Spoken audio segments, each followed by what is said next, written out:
တရားနာရင်လည်းဝိပဿနာဉာဏ်ဆိုတာဖြစ်သွားနိုင်တယ်ပေါ့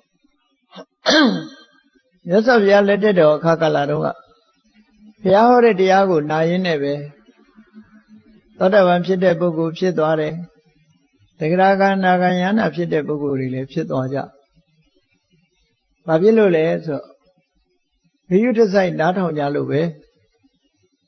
တရားထဲမှာနှစ်မြုပ်ပြီးကိုယ်ခန္ဓာကိုခန္ဓာဉာဏ်ရောက်နားထောင်ကြည့်မယ်လို့ဆိုလို့ရှိရင်ဒီသဘာဝတရားတွေဟာအမြဲတမ်းဟုတ်တာပဲလို့ဒီလိုသိရှိသဘောပေါက်လာတာဟာတရားအသိကိုသိတာပဲလို့ဒီလိုမှဒီအသိဉာဏ်လေးဟာမရင့်ကျက်သေးခင်တော့သိပြီးတော့ပျောက်သွားပြီပဲနောက်တစ်ချိန်မှာဒီအသိဉာဏ်လေးကရင့်ကျက်လာနိုင်တယ်ပေါ့သိပြီးသားဆိုတာပျောက်ကွယ်သွားတယ်လို့မရှိဘူး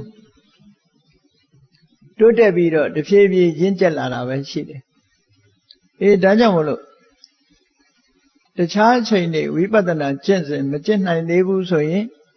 တရားနာတဲ့အချိန်လေးမှာအာယုစိုက်ပြီးတော့ခန္ဓာဉာဏ်ရောက်ဆိုတဲ့မိုးကုတ်ဆရာတော်ကြီးမိတ်ရှိတဲ့အတိုင်းပဲကိုယ်ခန္ဓာပေါ်မှာအသိဉာဏ်လေးတွေရောက်ဒါအရေးကြီးတယ်ပေါ့နော်